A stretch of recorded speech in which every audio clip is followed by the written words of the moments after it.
Can I Not Marry audio web novel chapter 20. The President's Gift. In the morning, Du Lacey arrived at the mall very early. She had been in a trance until Ji Woo-shun found there was something wrong with her, so she asked with much interest, "Co Du, your spirit does not look so well. Did you not sleep well last night?"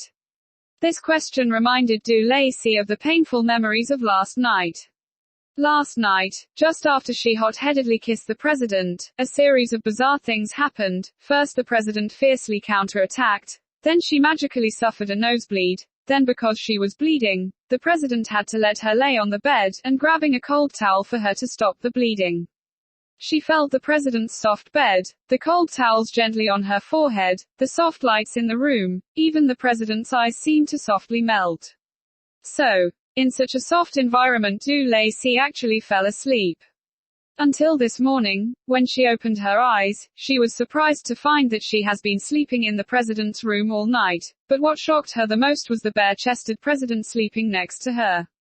This feeling is just like spending one night in a tiger's den and waking up to find that the tiger was also sleeping there. How scary. So Du Lacey tumbled and scrambled from the tiger's den. Oh, no. She hurriedly ran out of the president's room, changed her clothes in a hurry and didn't even eat breakfast, came to work.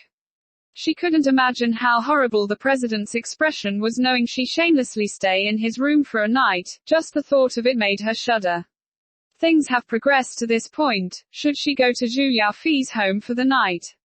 Just as she was thinking, a smiling Zhu Dafu suddenly appears. Upon seeing Du Lacey, he smiled very brightly. Co Du. Morning. Du Lacey was frightened. She had to reluctantly smile. Morning, manager.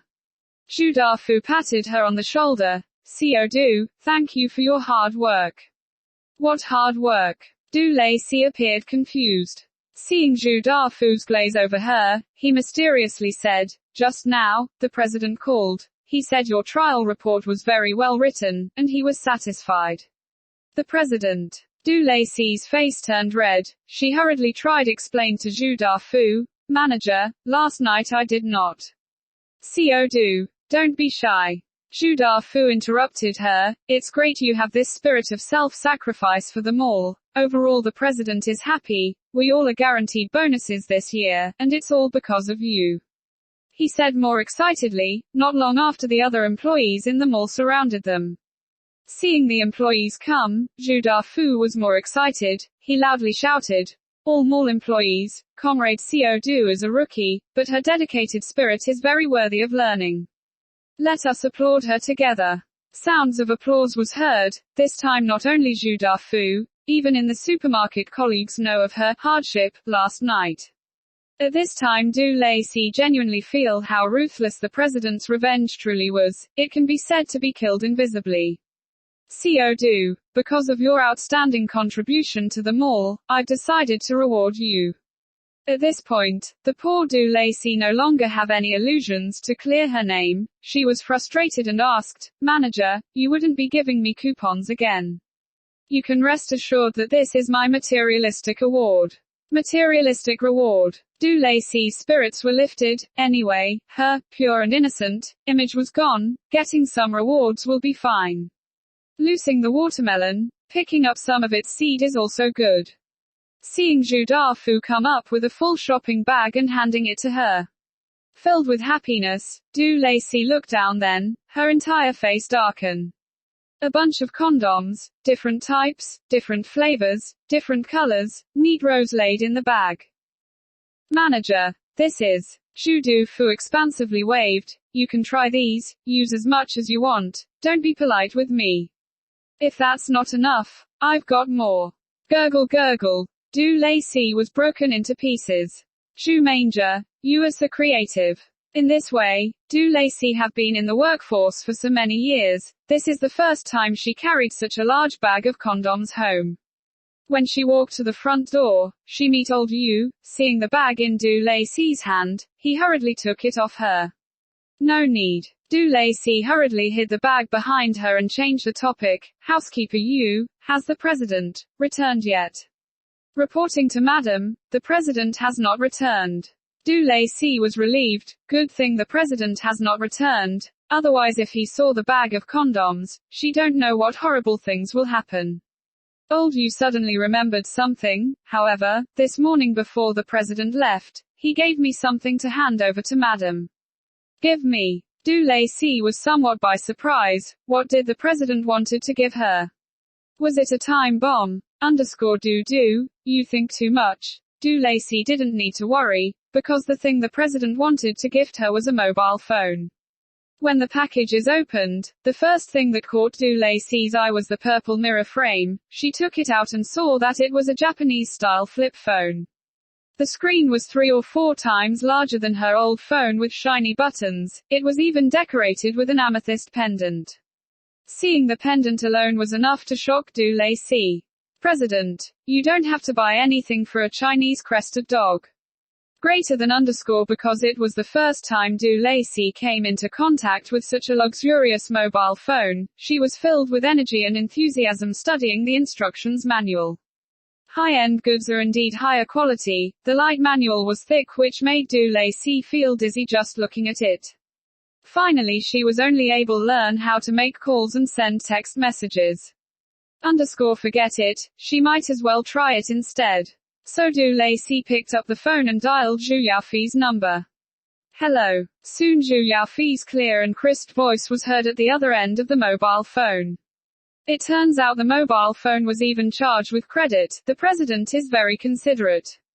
Du Lacey was secretly pleased. Changing the tone of her voice she asked, guess who I am? Du Lacey, what did you say? How old are you? Still playing a childish game? Zhu Yaofei's question made Du Lacey depressed. How did you know it was me? Nonsense. Isn't this your mobile phone number? Or it is a pig or a dog?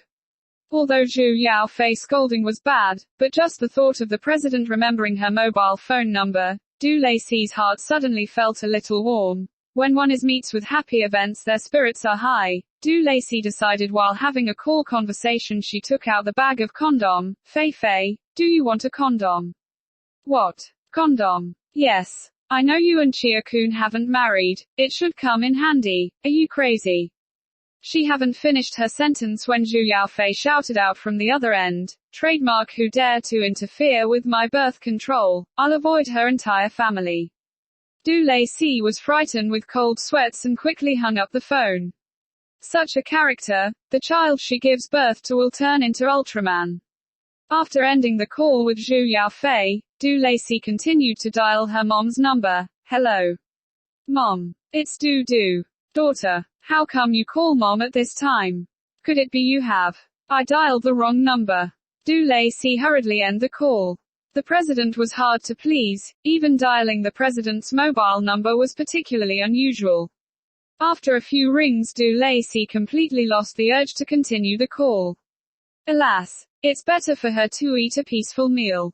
Just when she was ready to stand up, her mobile phone suddenly lit up and rang. There was an incoming call.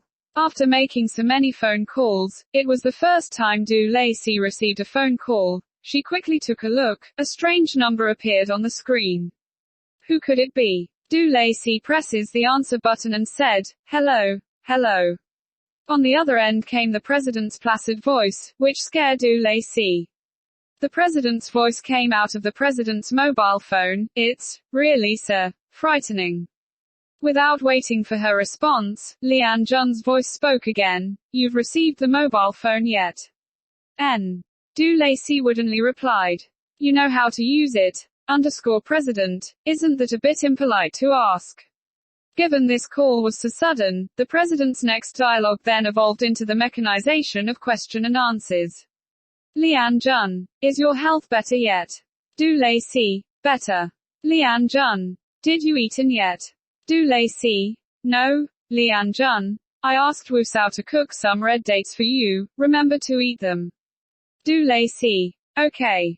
Lian Jun, tomorrow on the weekend, remember to go visit grandmother at the hospital. Du Lacey, Lian Jun, then I'm hanging up. Wait a minute. Du Lacey suddenly was rudely awakened. Where are you now? At the other end of the mobile phone came the president's faint voice, in Los Angeles.